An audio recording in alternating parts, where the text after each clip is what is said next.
Hi, my name is Andrew Vincent and I work with Advance Memphis. Our organization strives to help others earn a living through work. In the last 3 years, more than 450 of our graduates have gotten jobs. Many of our graduates have had substantial roadblocks to finding employment. Roadblocks such as having a criminal record, having little work history, or maybe never even had a job at all. No matter what's involved in a person's past, they are always able to write a good resume and get a job if they have the right attitude. In this video series on writing a resume, advanced volunteer Daniel Williams will walk you through the basics of writing a resume. Daniel is an expert on this subject and he has helped thousands of people get jobs.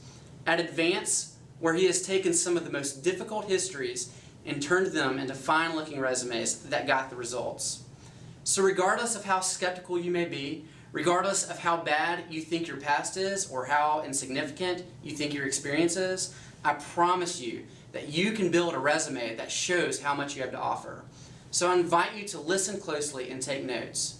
Remember that when hundreds of people are applying for a job, having a strong resume can make all of the difference. Hello, my name is Daniel. I am presenting this video series to guide you to creating or improving your resume. I have many years experience in viewing and editing resumes. I own a recruiting firm that has placed managers all over the world. In an instant, I know what a great resume looks like. I'm here to help you create a great resume. The document, the resume, is so important to your career that I call it the golden ticket.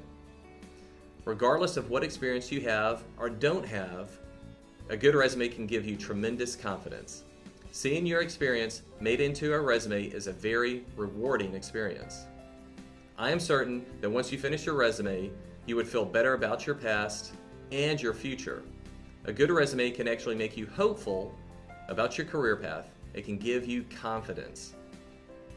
When I teach this lesson in the classroom, I ask the students, how long does it take you to get ready to meet a friend, go to church, or on a date? The response is usually 30 minutes to an hour. Naturally, if you're going out, you want to look good. Your resume also represents you. In fact, it represents you to very important people, those who can hire you. How important then is this piece of paper? Thus, you need to spend a lot of time making the resume look good. It can change your life. However, the reality is that managers only spend 8 seconds, again, 8 seconds, looking at your resume before deciding to reject it or keep it. For that reason, your resume must be 1, impressive, and 2, easy to read. If you have only 8 seconds to capture someone's attention, then keep points 1 and 2 in mind. Let's start with the way the content of the resume looks and is laid out.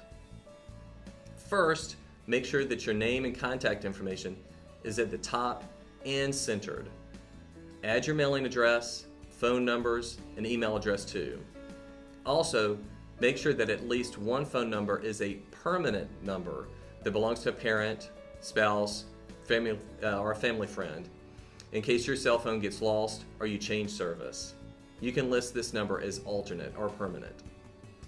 Next, add your summary. That is, summarize your resume into about 4 lines. If someone is taking only 8 seconds to read a resume, then offer them a mini resume below your name. Here's an example.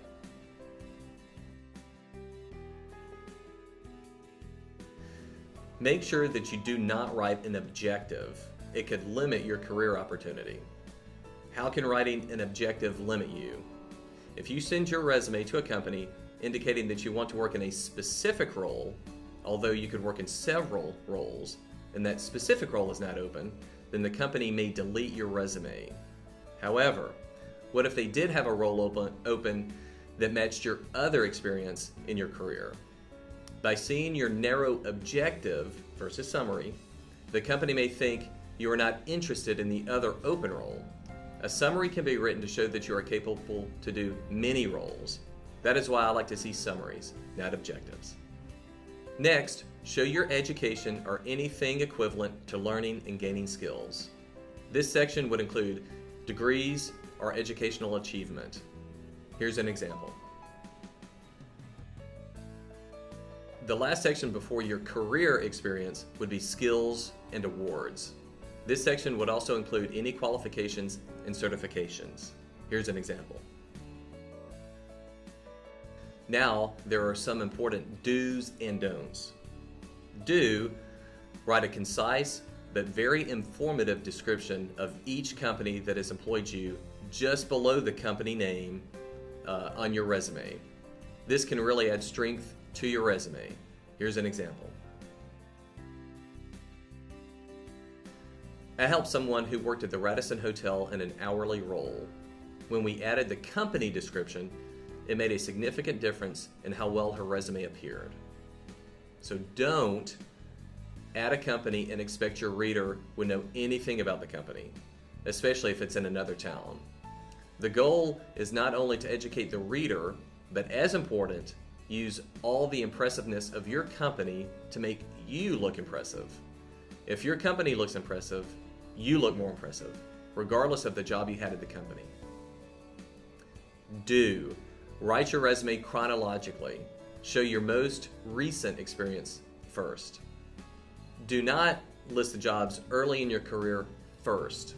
In most cases, that would probably show entry-level roles, and you don't want to portray that you have less experience than you actually have. Do use a font like Times New Roman or Arial.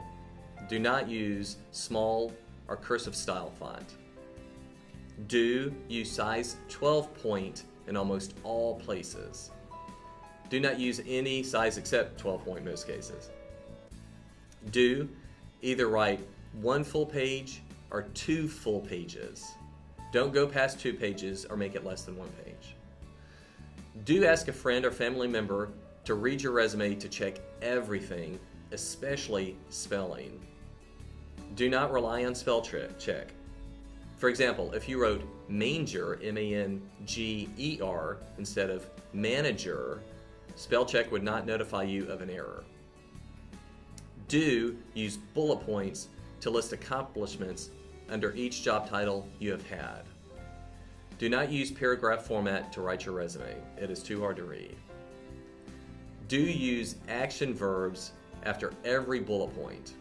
Practically every word after your bullet points should end in an ED, like a past tense verb.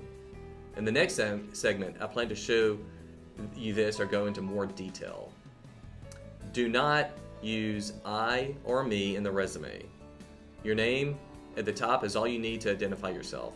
If you use I or me, it makes your resume appear poorly written and not as professionally written as it can be written.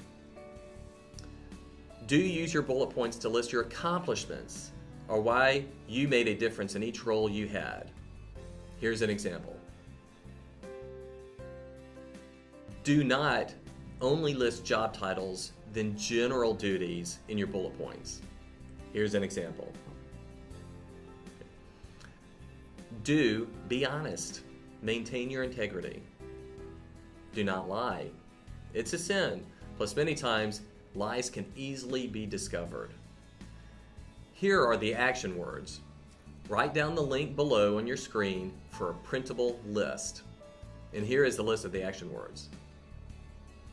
Listen to these words: accomplished, created, designed, earned, gained, increased, managed, prepared, saved, solved, trained. These action words can make an enormous impact in your resume. These words make your resume come alive. I think it is appropriate in the last section of the resume to list volunteer service, community involvement, and hobbies.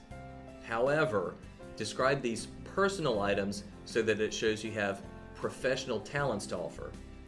That is, tutoring shows that you can teach, working with the elderly shows that you think about taking care of the needs of others, which can be really important in managing people, and participation in sports like triathlons or club soccer shows that you're fit and dedicated to goals. Finally, Proverbs 16:3 says, "Commit to the Lord whatever you do, and your plans will succeed." Also, Proverbs 21:31 says, "The horse is made ready for the day of battle, but victory rests with the Lord." The resume is your horse. We have our responsibility. Prepare the horse for battle, or prepare your resume for a career. However, never forget to commit the resume and your future to the Lord's guidance and care. I wish you the very best.